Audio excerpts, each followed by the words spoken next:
All right, so we are live on TikTok. We are live on YouTube. So we are live in all the places. So we're going to be talking about tabletop RPGs tonight, D&D, whatever.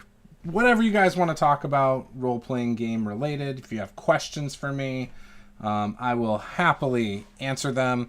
If you are watching this afterwards and you aren't watching this live, you can still ask your questions for a future live Q&A. So we can do that really whenever. I'm going to try and do these a little more often. I'm hoping to do a live at least once a week on YouTube at least. But maybe I'll do more on TikTok as well. I don't know. Two of my friends are live on TikTok. Oh, that's cool. Yeah, I don't know.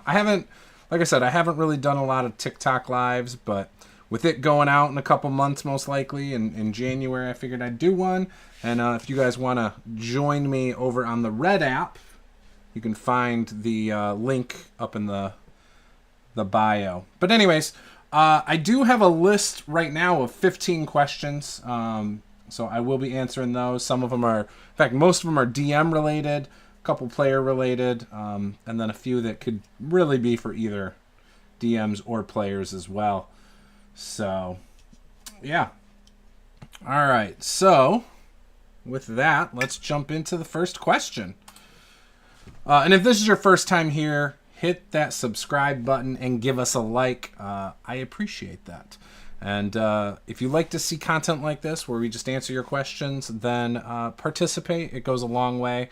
And share this with anybody you think would gain some value from this. Question number 1 for the night.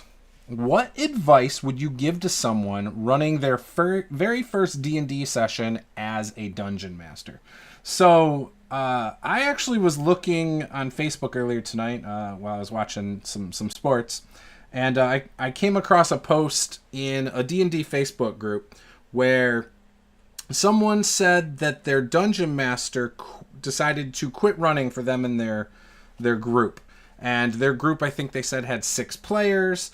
And just the person was too busy to run or play, it sounded like. So this person who had never run a game before and had only played with this group for a few sessions was going to try and take up the mantle to run a game.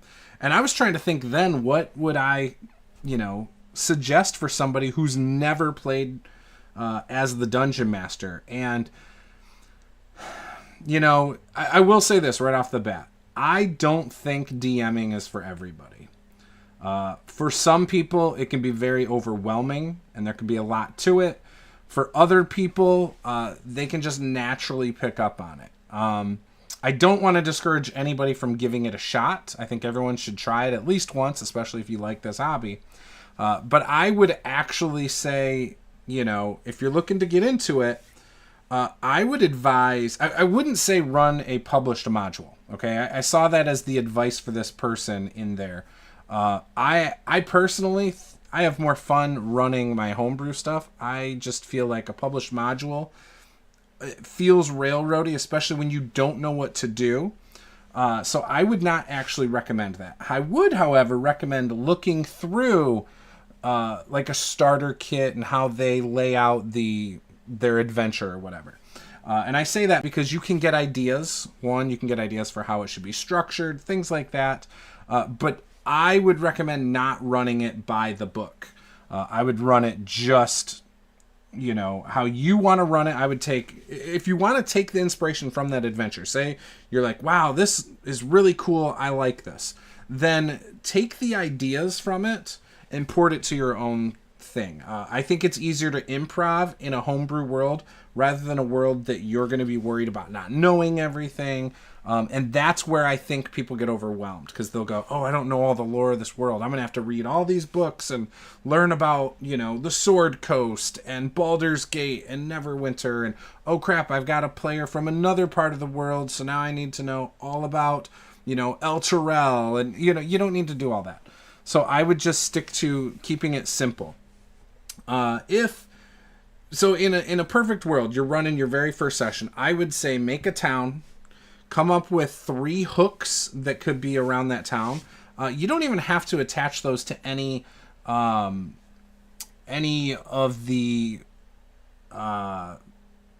NPCs or anything like that. So I would just say, here's the 3 things happening around town that are problems, and that could be, people are getting sick on the north side of town, or, farm animals are disappearing east of the town. No new trade has come in from the west, stuff like that. And just those could be the things. And every NPC, in theory, could have an idea about these 3 hooks, right?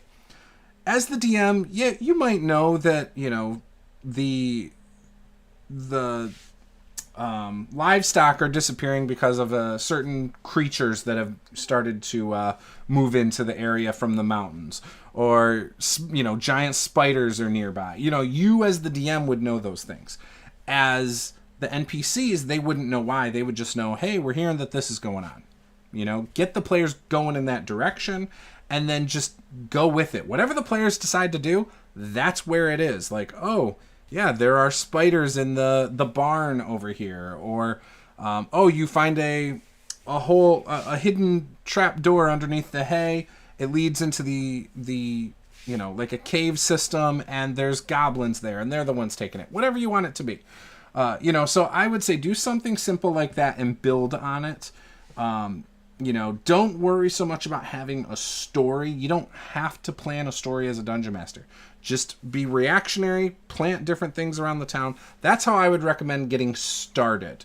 And then you can follow what the players throw at you for the next sessions. Always end your session asking the players what they think they're doing next, and just keep them chasing something. That seems to work really well, I think, for new dungeon masters. So yeah, that's my advice.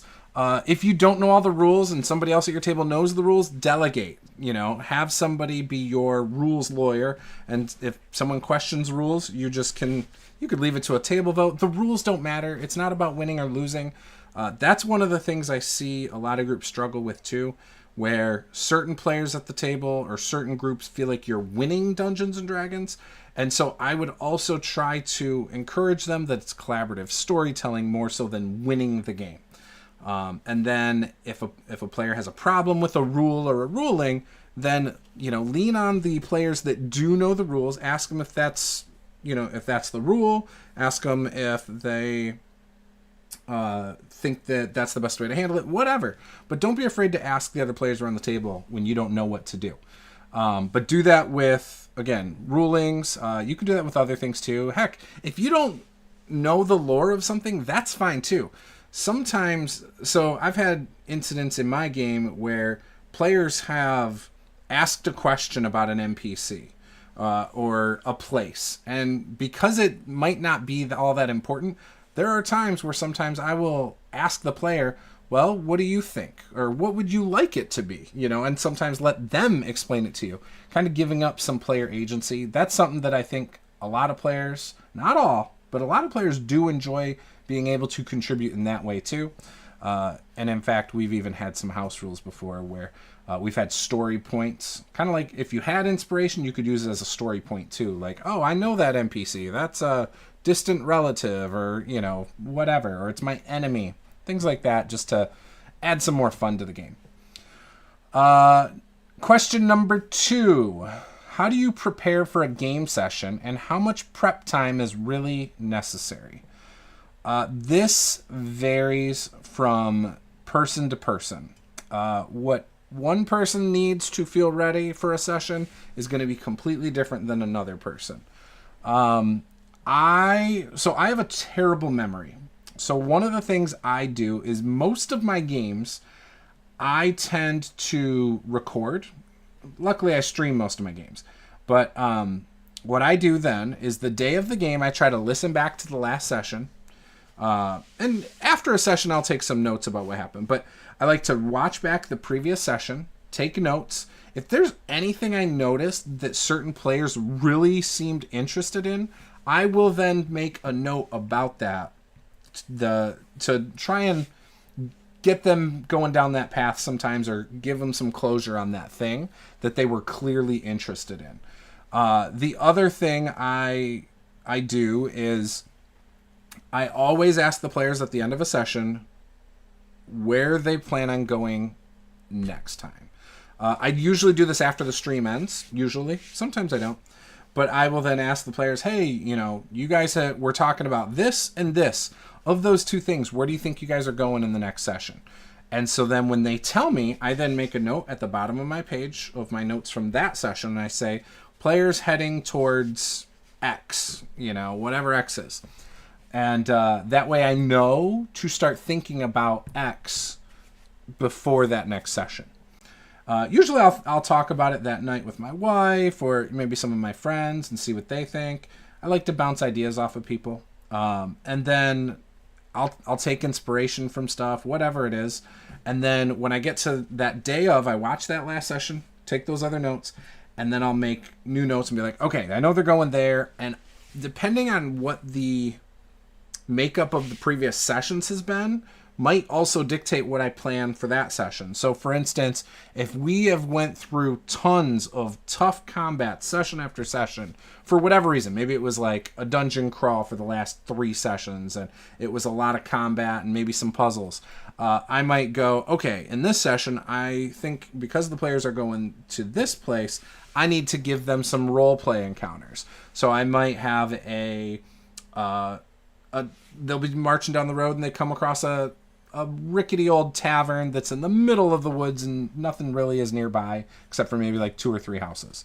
And so then they might stop in at the tavern, get to talk to the NPCs there, learn about some different stuff. Maybe they do a little side quest that's not anything as taxing as the previous encounters. And then they get on the road and get to the place they were hoping to go. I'm someone who likes to balance it out. I like to occasionally do puzzles. I'm not big on puzzles, but I will occasionally do a puzzle here and there. I like to do, a couple social encounters. I do like more combat than the other things, but I like to mix it up. I don't want it to feel very repetitive. I like to change things up and change the flow of the game. You know what I mean? That I think works well. And the other thing is, in a session 0, I ask my players what they hope to get out of a campaign. I make a lot of notes about what each character wants, what the players want, what the group is going for, together. So there's 3 layers there. Also, I still factor in what I like, what I don't like.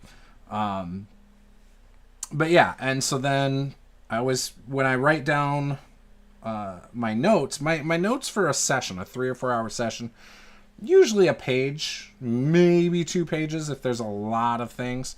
But most of the stuff I write down is a couple hooks, maybe a couple NPCs, and then the combat encounters. If there's a puzzle, I'll write something about that. But my notes are real simple. I keep it real basic, just so I can give myself enough room to improv around it, because I think when I, as the dungeon master or the game master, don't know where a session is going, it's far more fun for me. If it's I don't like to railroad players and say, all right, they're going to do this, this, this, and then when they beat that, they do this, and the end. That's not that exciting or fun for me. I enjoy the curveballs that I experience as the game master. Yes, I ultimately kind of control where things are going to an extent, but I do like to bounce off of what my players think is going on and stuff like that. So that's what's fun for me.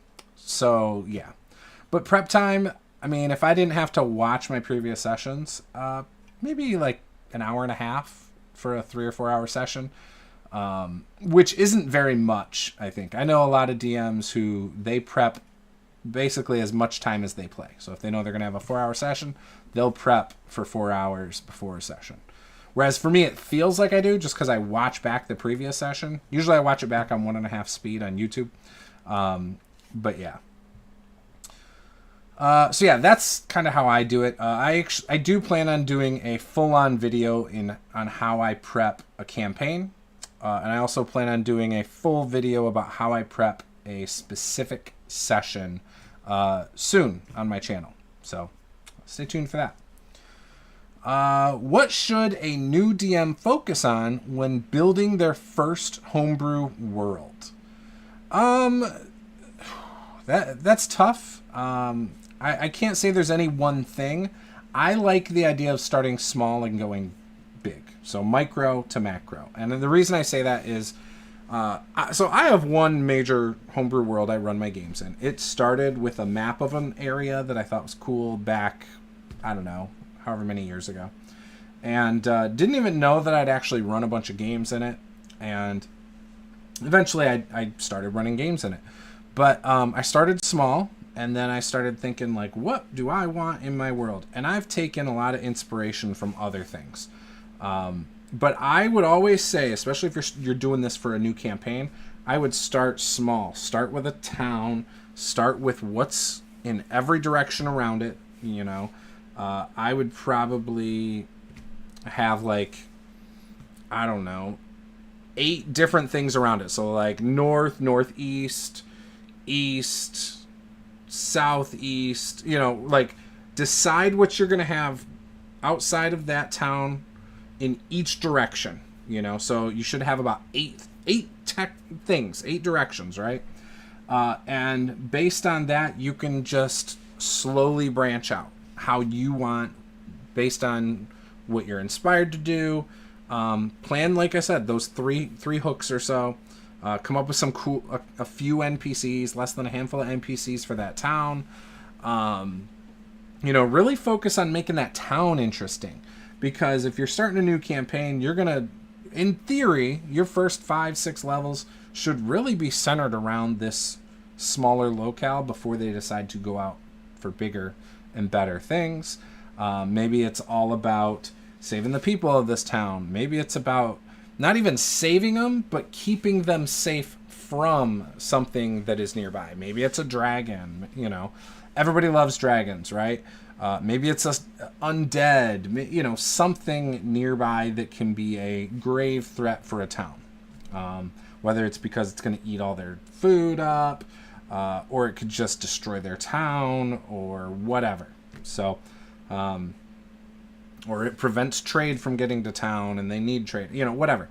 But the point is focus it on that is what I would say. And as you're inspired, you can make other notes for the rest of the world on the side, but you don't have to put a lot of time into something that the party is never going to interact with. So I would focus small, and that's just my opinion. And just do a little bit of work, you know, every couple of days, just a couple little notes. Maybe even get a notepad specifically for it. I have a binder of all my homebrew notes, homebrew world notes. I have started typing up my homebrew world in a Google Doc. You know, eventually I'd like to have a full-on, like, book I can give to my players. I think that would be cool. So, but yeah, start small, and who knows where it can go from there. How do you handle it when players go completely off the rails from the story you planned? I don't see a problem with that.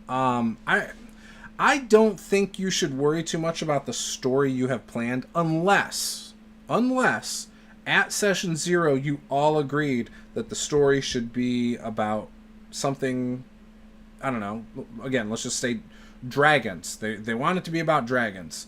And every time you give them a hook about dragons, they have no interest and they're going to do something else. If that's happening, maybe just talk to them, you know, and say, hey, you know, I've noticed that when we talked originally, you guys wanted a campaign about dragons, and every time I give you something that can lead you down that path, you guys go the other direction.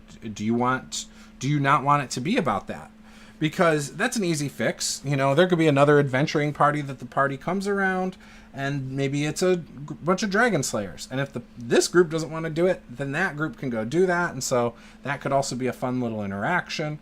And maybe they don't want to do anything with dragons. I don't know. Maybe they played Baldur's Gate 3 and they're like, we want to worry about illithids and mind flayers. We don't care about the dragons anymore. Okay, cool. So the dragon slayers go do that, boom, and then they can go off their other direction. But yeah, I don't really. I think that's just a conversation with your players.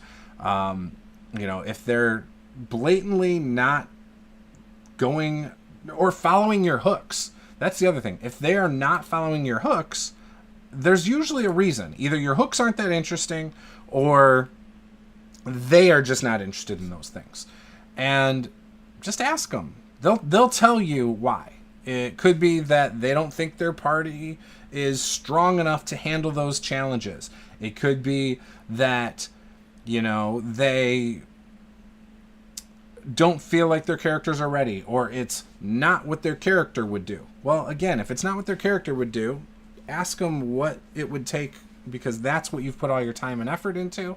And it kind of sucks that you do this prep work with all these encounters and then the party goes over that way, So, yeah, and you don't want to be the person that's like, okay, they went that way, here we go, we're dropping that same thing here. Occasionally you can do that with an encounter. There's one you planned for over here, you can drop over here wherever they went. But if they're clearly avoiding your stuff, there's usually a reason. I think you need to talk about it. Number 5, what are some easy ways to create memorable NPCs without spending hours on their backstory? Okay, that's a good question. So, I don't write backstories for my NPCs. I put very little time into it. I like to give... So, The Lazy DM by Mike Shea or Sly Flourish, that is a fantastic book. I have both the original one he wrote and the updated version. So both great books. In it, I think it talks about having like 3 or 5 things about each NPC you write up. So it might be a quirk about them, like maybe they have a twitch, maybe they have a scar, things like that. But basically 3 to 5 sentences about them. They also might have hooks. One of the things about them might be that they have a hook. So it could be a secret. You could have a concern. So you could just have different things. But I would say 3 to 5 things about every NPC. Don't worry about a full backstory. Improvise it in the moment if it comes up. Give your players a chance to take ownership of NPCs. For instance, again, like I said before, story points are a thing I used where a player could say, my character knows this NPC. They were childhood friends or whatever, So give your players those opportunities as well. And I think that makes it a lot more fun. Also for me, again, I'm not going to say that it makes it fun for everybody, but as a game master, it makes it fun for me when the players do these things. But yeah, again, easy, memorable things are mannerisms, accents. I am terrible with accents, but you don't have to be great at accents. You can change the tone of your voice. You can change the speed in which you talk. The pitch, some of those things. You can use props too. Like if you have a goblin that loves fedoras or funny hats, you can, have a hat near the table, and then when they interact with this NPC, grab the hat and put it on and make goofy faces. Stuff like that can be really fun for your group. Not all groups like goofy characters. Just a heads up. Most do, but there are definitely some more uptight groups. So yeah, I would never spend hours on a backstory for an NPC. Maybe for like, I don't know. I can't think of a time I've done that. At least not in recent years. I know when I first started running games, I had overdone it. I had series of questions for players, so I knew all about their characters. I would ask for them to write a backstory. Now I don't ask for backstories at all. I do all my stuff in session 0. I ask really basic things like, what is your character's life goal? What is something your character would... And I just do it verbally, too. Like, what is something... And while they answer, I then write it down. Like, what is something your character is looking to encounter, as an adventurer? Or not encounter, because then it sounds like combat. But maybe it is. Maybe there's type of creatures there. What is it they hope to see in the world? Or... what about like all the wondrous magical items out there? Are there any that catch their attention? You could ask stuff like that. But then you ask the player the same questions. Like, hey, Bob, I know you said those things for your character, but what about you? What do you want out of this campaign? Are there any type of monsters that you've never faced in a D&D campaign that you think would be cool? Are there any type of locations you think would be fun to go, explore? Maybe it's the, outer plains or whatever, They might have some ideas. So I usually do things like that, and then I kind of pepper those things into my campaigns. I try to, every couple sessions, I try to have at least one connection to a player character. So if I know that one character is part of a thieves guild, I might purposely drop something in that needs them to go to a thieves guild at some point to get some information, get some equipment, to get some whatever it is, I might, if I have a druid, I might have a session planned that stops by their druidic order, and they have to do some things there, or a druid sanctuary or something. If I have a town guard, maybe they get summoned before their superiors and have to address something.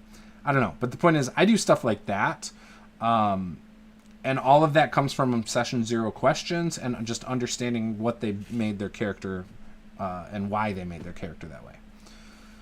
How do you keep combat engaging, especially for newer players who may not fully understand the rules? So I don't think the rules have anything to do with keeping combat engaging. However, I think one of the most basic things you can do is encourage players to describe combat. Roleplay combat. Don't just say, I roll 14 to hit. Did I hit? Yes? Okay, I do this damage. All right, next turn. Don't get caught doing that. Once you guys at the table just are saying numbers, that's when it starts to get boring. So I encourage you to ask players to describe, like if they don't tell you what it looks like, say, well, you hit. What does that look like? Ask them, and then and let them describe what they do. And then from there, you can then add to it. For instance, if it takes that creature almost down to 0 hit points, be like, yeah, when you did that spinning, stab into the gut, you hit him in a vital organ, and he now can't stop clutching his side or whatever. You can even add into there things like, yeah, he dropped his shield, because of the pain, and change combat. That's something I don't see enough game masters do. They go, oh, well, my stat block says it has a shield and a sword. And as they're getting hit, instead of them, when they get their arm cut, dropping their sword or whatever, they still have their shield, still have their sword, and the next turn there's no consequence to being stabbed, and then they go do the thing. So I would love to encourage you guys to have things change as combat progresses. Maybe the rain that you described earlier has now started to make the ground very slippery. So at the first round of combat, it's not slippery, it's normal. But by the second or third round, maybe it's starting to get slippery, and now they're at disadvantage, and, stuff like that.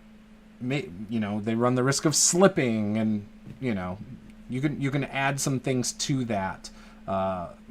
Maybe their weapons are getting harder to hold on to. Difficult terrain is great, and it can inspire a lot of cool things. It doesn't just have to be hard to move. If it's wet and slippery and all this stuff, maybe their weapons and gear also get slippery and it's hard to hold on to them. So when they do get attacked or whatever, they're more likely to drop their weapons, or things like that. Just some ideas there. But I actually think the way to make combat engaging is to mess with the environment, make things not always straightforward where you can just run up and hit it, Again, have creatures move on the battlefield. Movement is huge. Again, change what's around them. Rolling boulders off of a hill or whatever. Obstacles can make that really good. So that, I think, is the best way to do that. You don't have to do it in every combat, but also having things that the party can interact with. if they're in the woods, maybe there's some vines from trees that they can grab onto and things like that. Or, they're in a dungeon, maybe there's like crates they can climb up and jump off of or whatever. Maybe there's a table they can kick over for cover. Stuff like that. To me, that makes it more interesting. And if you noticed your players aren't interacting with the environment, you, as the dungeon master, can give them those ideas by doing it as the monsters. Have the monsters swing off the vines or kick the table over or, shoot a fire arrow into a barrel of oil right next to the players. Like, show the players what they can do to you by doing it to them first. That's a good way to keep combat engaging and teach the players how to use their environment or use their spells creatively or whatever. What's your favorite way to handle session 0? What should new DMs cover with their players? So this varies again, like I've said before. Once you know your party, say it's a group you've been playing with for years, your session 0 is going to be a lot simpler. If it's a new group, I strongly advise you finding out what they're comfortable with, what they're not comfortable with. Don't assume they're just going to tell you, though. Give them a way to do it anonymously as well. A Google Doc giving everybody the option to go in and type in their own notes, or a Google Sheet where they can put their X card type stuff in there is good. I personally try to avoid anything sexual in my campaigns. That doesn't mean you can't have love interests and things can't be implied.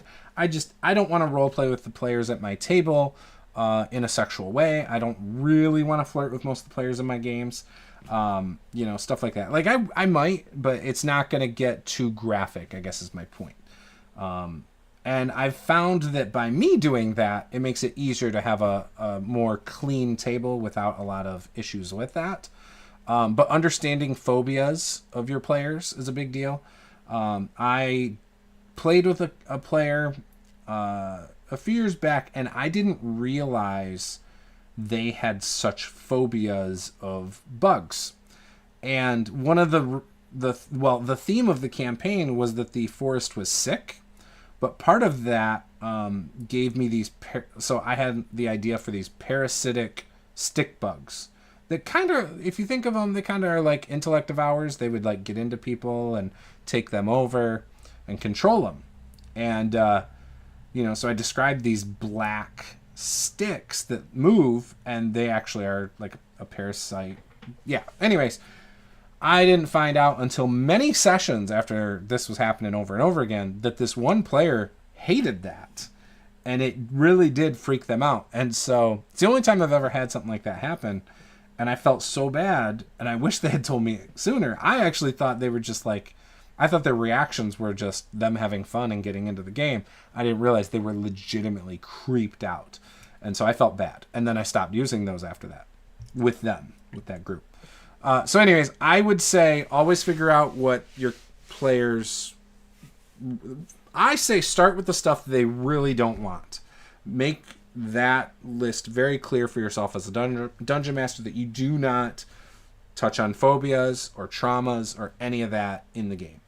To me, it's easier to avoid any rape in any way, shape, or form. Racism for some groups is off limits. Racism could be as simple as, well, I don't want even elves being called knife ears, for example. Okay, fine, we won't do that. But most groups that I've played with have been fine with that. But again, it varies. So ask your group anything they don't like, and try to make sure you're all on the same page. You might find, after sitting down with 4 or 5 people, there might be one person that just completely can't do any of the stuff you like to do in your games. That might be a lot of combat. You might go, I like a lot of combat. This person over here wants minimal combat. That might already be a deal breaker there, because you might just realize you aren't compatible. You might have one player who loves accents and, demands you are the next Matt Mercer. And that might just not be in your repertoire. So, again, figuring out if you're compatible is a big deal. And then deciding character creation rules, create the characters. I like creating characters together. It's not mandatory, but at least discussing... Because here's the thing. Some groups also think it is very important to cover the main roles of an adventuring party. And what I mean by that is a tank, a healer, a rogue for picking locks and stuff, and then like a blasty spellcaster. Those are like the 4 main ones. Maybe 5th if you want some like nature or support in there. But yeah, and I've played with a lot of groups who think that's important. I personally, as a player and as a dungeon master, do not think that's important at all. I think all of those things you can find workarounds as a group and as a dungeon master.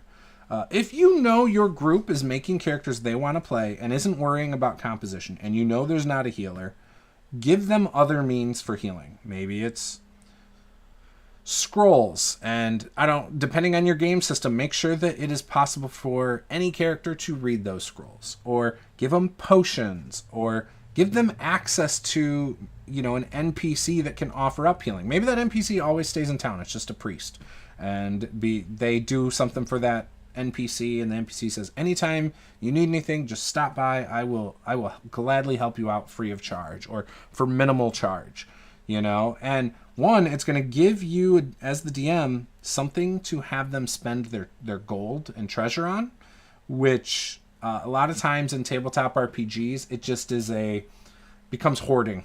It's not like they spend their gold on everything. So I think leaving that open for them to spend money there is a great way to do that.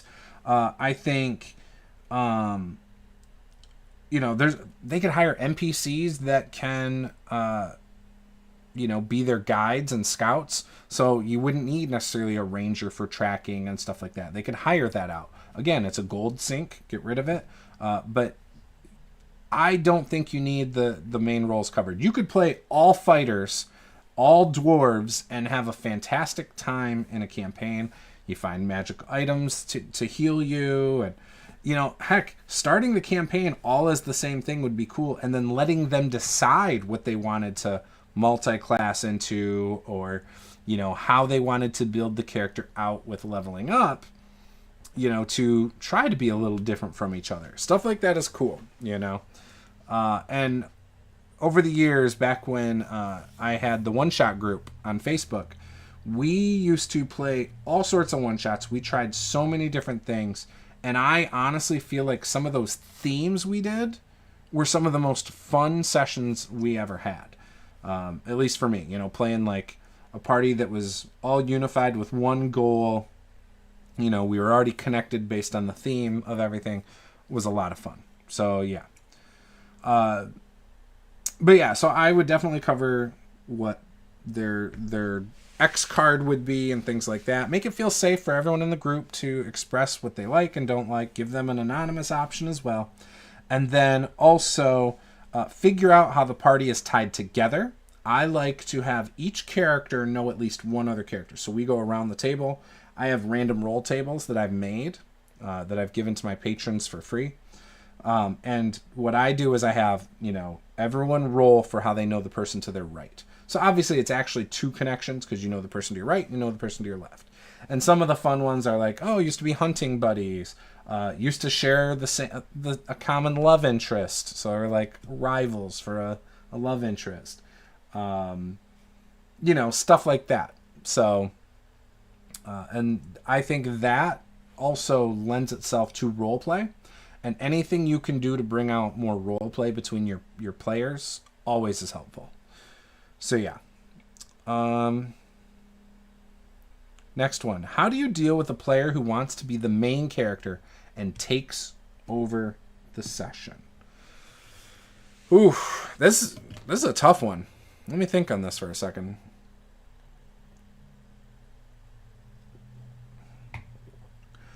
So the spotlight hog is what this is asking about. So I try to make each session kind of revolve around a different character. It doesn't have to make them the main focus, but I try to achieve a character's goals or tie something to their backstory in each session. So, it might be the dwarf cleric in this session. We are at his hometown that he left as a child. So there's going to be NPCs there for him to interact with. So if this other character over here, the paladin, human paladin, wants to take over this session, it's not going to work that well. Mainly because the session's not meant to be all about that character. So they're still going to try their thing, but if you notice this as a frequent thing, I would recommend just talking to that player and say, hey, your character is really taking a lot of spotlight. Anytime we have a social interaction, you're the one that speaks. You don't leave time for others to speak. You're always trying to do the final shot or this or that. You're always trying to dictate the decisions of the group. I need you, just tell them, like, hey, I don't think you realize you're being this way, or maybe you do, but can you please try to share the spotlight more? Encourage other players to step up in those situations. Maybe, instead of every single social encounter deciding what the party should do, ask the party. Or mention to the NPC, hey, can we talk as a group real quick and then tell you what we think? And then let them all say their piece and then back them up. Don't necessarily make it all about you. That's the stuff I think you need to talk about with them. And I think that will also, I think they'll have more fun. I am not someone who likes to get all the focus in a session as a player. I do like to push spotlight to other players and their characters. Number 9, or the 9th question I have. What are your top tips for managing in-game tension or conflict between players? So I like a little bit of banter back and forth. I think it can make it a lot more fun, but you need to understand the players themselves also need to be on board with this. There are some players who don't like that. Some players don't like joking back and forth when it's negative. But I think about it in movies. If you look at Lord of the Rings, the Gimli and Legolas, counting the enemies they're killing and things like that. That stuff made it fun and entertaining. Even looking at like X-Men, and you have like the banter between Cyclops and Wolverine and stuff like that. Characters don't always have to get along. It can be really fun too when that happens. It can be more entertaining. I love having a little bit of a rivalry in my party between me and another character, or my character and another character. I think it's fun, but it can cross the line. And so I think it's something this is something you could talk about in session 0 too. You can say, hey, just so you guys know, I do think back and forth banter and disagreements from party members can be a lot of fun. But let's also try to be sensitive to the players' feelings about it. And so if you sense that it's going wrong, let's talk it out. Or otherwise, if you feel like it's going wrong, maybe back off a little bit, and maybe start to try and be more positive towards that character and just, you know what I mean? But yeah, I think that can be totally fine. In-game tension, though, there's a group I play with that has a lot of issues with character death. Currently, I'm a player in this game. I do not like it when DMs pull punches. I don't mind if my character dies. However, there are players in this group who get really upset when their characters die. I don't know if it's just a different mindset when we play. I think maybe they have more of a let's beat this campaign, let's win the game, as opposed to me where I'm like, what's the story going to be? And to me, character death leads to stories. I always am thinking of new characters to play, so I think that's also part of the reason I don't mind my character dying, because I know I can come up with a really fun, interesting character the next time. So yeah, I think that can be a little tough trying to manage, the tension at the table at times, but If you tell them up front at session 0 the type of game you run, I've found that isn't usually a huge issue. Tell them to bring a backup character if they have a problem with that. But yeah, and here's the other thing. Conflict between players, right? I think that's fine. It's only a problem when you have a character in the group who is just completely opposite of what the other characters want to achieve. You know, I've had a rogue character in a group that stole from the other players as when I was the DM, and I told them they cannot do that. Not because they can't do it, but because if the other characters knew that they were doing that, the minute they find that out, they would not travel with that person. It would, automatically be grounds for them to go their separate ways. And so I told this player playing the rogue character, if you do this, your character will become an NPC.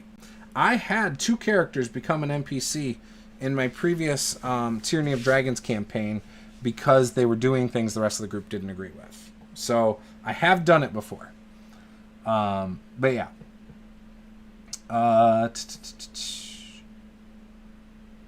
How do you handle difficult or unexpected player decisions that could derail the story? Again, I go with it. I don't have a problem with players doing things that... Again, I don't really craft a story, okay? And this is why I think I like more homebrew campaigns rather than modules. So I know what's happening in my world. I know what all these different factions are doing. I know what the big bad is doing, right? If the players do something different that doesn't take them that direction, I react. What would the bad guys do? Or what would these people do based on what the players are doing? It's a living, breathing world. Like, the bad guys are robbing a bank because they need the money to buy this trebuchet in order to destroy the Great Wall to get beyond and attack this city, right? Well, the party doesn't go to the bank. So the bad guys get the money. The party doesn't go... They find out that the guy selling the trebuchet is willing to meet the bad guys at this time and place. But the party doesn't go there, or they don't get there in time because they decide to do 2 long rests after these minor combats instead of just traveling through and, going there. So now, the bad guys got the thing. They're gonna basically destroy the wall. It's gonna happen, unless now the party gets to the place and stops them from doing that. Which I would leave to die rolls still. But maybe they don't get to the place in time. Maybe they also decide to go to this other place to get a certain item, or they find out about a dungeon. Again, even as a DM, I throw them curveballs to get them off track sometimes. To let the bad guys achieve their goals sometimes. It comes down to decisions and choice. And so for me, it's always reacting to what the players do. And everything else in the world reacting based on what's happening with the bad guys, what's happening with the good guys and the players and, all sorts of stuff. And so that's how I do it. I don't try to keep things on the rails at all. That's not my goal. And I think that's what makes me different as a DM, that I just go with what my players give me. And I think that's way more fun anyways. What are some tips for creating a character that's both interesting and easy for a beginner to roleplay? Well, so one of the things I do with newer players is I ask them who are some of their favorite characters from movies, TV shows, things like that. And I encourage them to take inspiration from those. I think taking inspiration from their favorite types of characters, completely fine. The one thing I usually discourage is, the lone wolf types. If you're an X-Men fan playing like the Wolverine type, not really gonna work well, right? It can, as long as you're still a team player. And a lot of people can play that type of character and still make it work. But like Katniss Everdeen is a popular one. A lot of my wife she's always, there's been a few girls who've played with us, and my wife has convinced them to basically play Katniss Everdeen. Now, my wife's a big Hunger Games fan, so it makes sense. But that's come up a few times.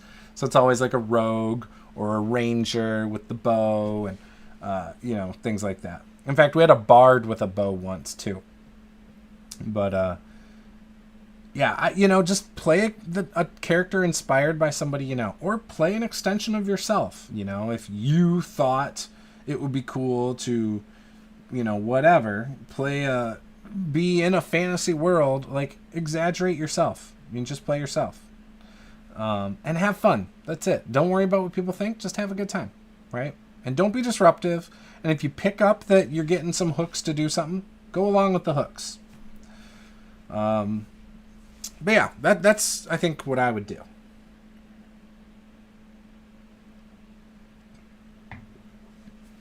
Also, you don't have to do voices. You also don't have to speak in the first person. You can speak in the third person. You can say, my character decides to recite a poem because they're really into poetry. And maybe you don't know poems and you're not good at it. But you can explain what your character does too. You don't have to say it exactly. So that's something to think about as well. How can players make sure they're contributing to the story without overshadowing other players? So I think this comes back to that other question. And one of the things I like to do is I personally don't want to be the front of the whole thing. So I sometimes will ask other players, especially if it's quiet. Maybe not everyone's stepping up. I will sometimes call out another player like, hey, what do you think of this? Or, stuff like that. And that seems to work well. But yeah, I don't need to be... I can play a support character in the main thing. I don't need to be the main character as a player. But you might have some player... In fact, you might have a few players at your table who don't want to be the main thing. They don't mind being in the background and doing the combat, occasionally offering some input, but maybe they don't want to be involved in all the social encounters and stuff. So, again, just understanding your group dynamic and understanding that not everyone needs an equal share of the spotlight. Maybe there are a couple players who want it more than others. Give them that opportunity. But, again, I think I handle this really well with how I try to split things up among the whole party rather than just, having very broad general things. I think having specifically planned sessions that cater to specific characters helps that right off the bat. What's a common mistake new players make, and how can they avoid it? Attacking everything. Pretty much just attacking whatever. Picking fights, with NPCs just because they can. Sometimes just playing like their character's invincible, especially at like first or second level. Again, those are some big mistakes. And how can they avoid it? Just play smarter. But here's the thing. They're new, right? I do not think character death is a bad thing at all. In fact, I think for newer players, it's maybe a good thing for them to experience. So they understand that character death is a possible thing. You don't want it to be too deadly, but you don't want it to be easy. You don't want to make sure they win every combat encounter. Heck, you can beat them. You can beat the whole group and just have them wake up in a prison. It wasn't lethal damage. Things like that. And still teach them the same lessons. And not that it's your job to teach them any lessons, but, it might come up. It might happen. It might be a thing. So, yeah, I think it's just that people think that they're going to survive everything, and, they just feel like they're invincible as characters. So that's probably the biggest mistake I see. General questions. What's the best way to balance role-playing, combat, and exploration in a session? So I'm really good at doing this with my one-shots. When I do a one-shot, I'll typically I'll start a session a little bit more of the social side. It might be at a campfire. It might be at a tavern. It might be at a barracks or whatever. Whatever the unifying thing is, that might be the thing. Maybe they're whatever. So it starts at a social situation. I let them interact with each other. I let them interact with NPCs or whatever. They get the hook. From the hook, I usually have them, have to travel, right? Maybe before they travel, they have to buy some things in the town that will help them achieve their goal of whatever the hook was for. Now, in that, in the exploration, usually there's a chance to, and again, depending on the party, you might have a party that doesn't have a ranger or anybody like that. So it might be more direct and they just travel to a set place and now they have to navigate maybe some difficult terrain or traps, things like that, which are more the exploration side of things. Maybe there's a puzzle. I love to do, especially with one-shots, I love to do a single puzzle, a very easy puzzle usually, that even if they can't solve it, has a way to get through. Maybe if they fail, it just means extra monster or difficulty is higher. And then I like to obviously end with a big combat scene of a boss fight. That's how I do one-shots. When it comes to campaigns, I still do similar things. Like you'll have social things that you get your hooks from. You're going to have to explore to different places. Exploration can involve trying to navigate between different options. Maybe it's trying to go through the swamp. Maybe it's going around the swamp. Maybe it's going through the mountains. Give the players choice in how they're going to get to where they're going. I think that's the best way to handle exploration. Give them opportunities to find secret paths or hidden paths, or maybe overcoming obstacles, chasms, rope bridges that look unsafe, major rapids that they have to somehow get across. Things like that is fine. I always encourage my players to roleplay between each other. I love when they roleplay with the villains. I'm cool with them roleplaying with the NPCs. And by roleplaying, I actually mean being social. But I think you roleplay everything. You roleplay combat. Describe what you're doing and why you're doing it. I think that's what roleplay actually is. But yeah, so I like to mix up a lot of that stuff. Sometimes they'll run across random travelers on the road. Maybe it's victims. Maybe it's monsters that they can actually socialize and get out of the situation with. Whatever. Patrols, from the local kingdom. Things like that. The last question I have right here, unless you guys have questions, what are some ways to make a character more involved in the story if you're struggling to engage? I don't know that there are...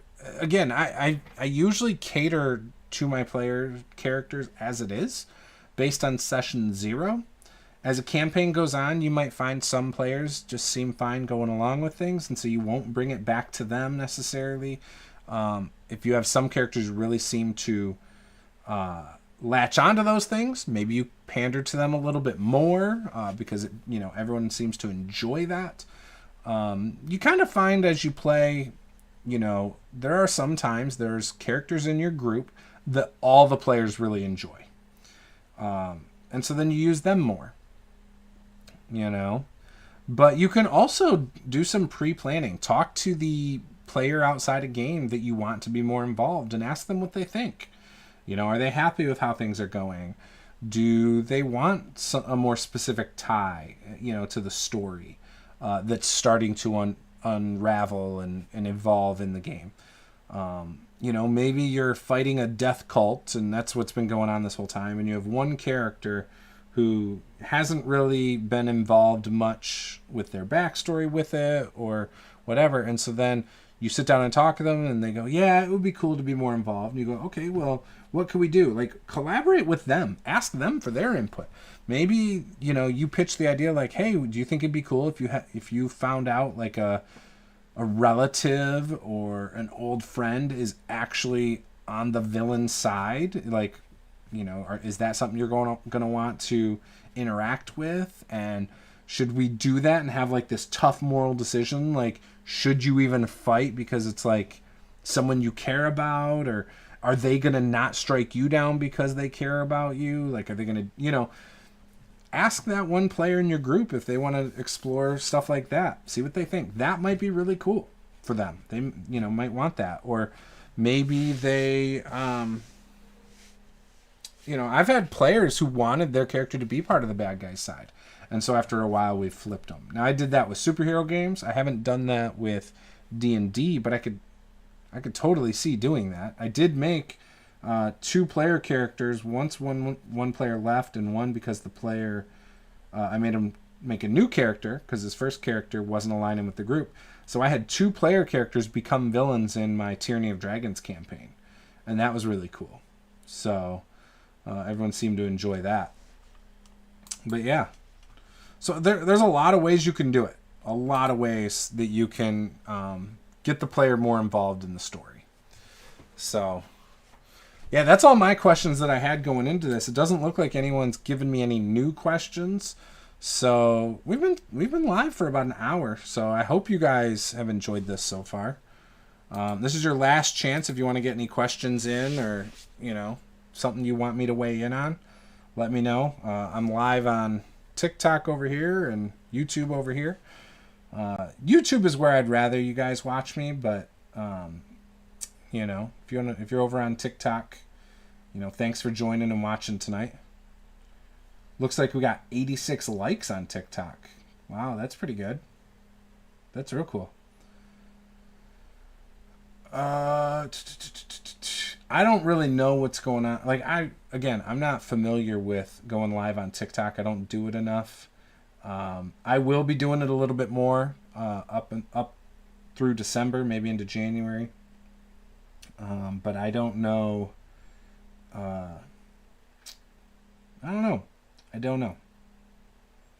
I'm going to try and get people to come over from TikTok. Uh-oh. It's ending in a second. We have detected inactivity during your current live.